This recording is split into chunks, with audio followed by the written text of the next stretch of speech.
we've put together this deep dive just for you. And today, we're really unpacking a story that, well, it absolutely rocked the music world back then, Milli Vanilli. That's right. We've been digging into this really thorough nonfiction book about them. It goes way beyond the headlines, covers their rise, the whole setup, and that massive fall from grace. Exactly. And our goal here for you is to pull out what this book really tells us, not just the surface stuff. We want to get into the industry dynamics, the deception involved, and I think the human side of it all. It's one of music's biggest scandals, after all. Yeah, and it all starts with these two guys, Pilatus and Fabrice Morvan. The book paints them as super charismatic. They met in that buzzing late 80s European scene. Right, you got to remember the context. MTV was huge, technology and music was shifting. Totally. And these guys, they just desperately wanted to be famous. They had the look, the moves, perfect for the time. And that look caught the attention of Frank Farian, the German producer. The book sort of delves into his thinking. Yeah. He saw their visual appeal. Definitely. But he had a very specific plan. Let's call it controversial. Yeah, unconventional is putting it mildly. Yeah. Farian basically set it up so Rob and Fab were the frontmen, the faces, the dancers, the energy on stage and screen. But crucially, their voices wouldn't actually be on the records. Other singers did that part. And the book really highlights Farian's gamble here. He figured in this super visual pop world, the image was almost more important than who sang. He could package these amazing performers with great studio vocals recorded separately. It was a huge bet, wasn't it? Yeah. Prioritizing the visuals, the marketability over, the traditional idea of the artist singing their own songs. A massive bet. And at first, it paid off like crazy. Their first album is Milli Vanilli, Girl, You Know It's True, and it just went supernova. Yeah, meteoric almost feels too small. The book describes this incredibly rapid ascent. Suddenly they were everywhere. Those singles, Blame It on the Rain, Girl, I'm Gonna Miss You, the title track. You couldn't escape them. Icons.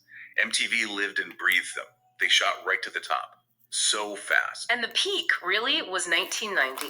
Winning the Grammy for Best New Artist. I mean, wow. The ultimate validation. Exactly. Global stars, living that dream they'd chased. But, as the book really emphasizes, they were carrying this enormous secret. And it was heavy. You could see the pressure starting to build, couldn't you? The book mentions incidents. Like that infamous performance. Oh, yeah.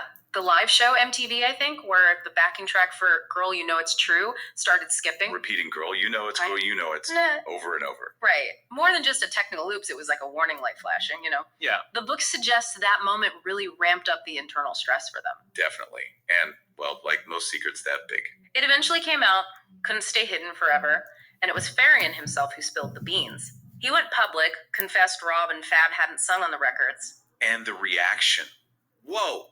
The book details just how fast and brutal it was. Intense backlash doesn't quite capture it. It was huge. And then the Recording Academy. They took back the Grammys. That had never, ever happened before. Never. Radio dropped them. Fans felt totally betrayed. It was a massive public shaming. And the book talks about the wider impact, too, right? It forced the whole music industry to kind of look in the mirror. Big time. Questions about authenticity, what the producer's role is versus the performers, about being honest with audiences. And about how much image and tech were shaping pop music. Plus, the book is clear, the personal cost for Rob and Fab was devastating. Way beyond just losing fame. Absolutely. And thinking about it now, this whole story, it still kind of resonates, doesn't it? For you listening, think about today's world.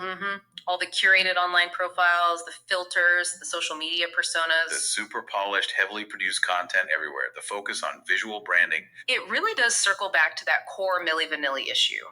If their crime was being the face but not the voice, well, how do we even define authenticity in entertainment today? Right, when technology allows for so much alteration, so much behind-the-scenes crafting, and the visual often feels like the main event. It's tricky. What does real even mean in that context? Definitely something for you to chew on after this dive.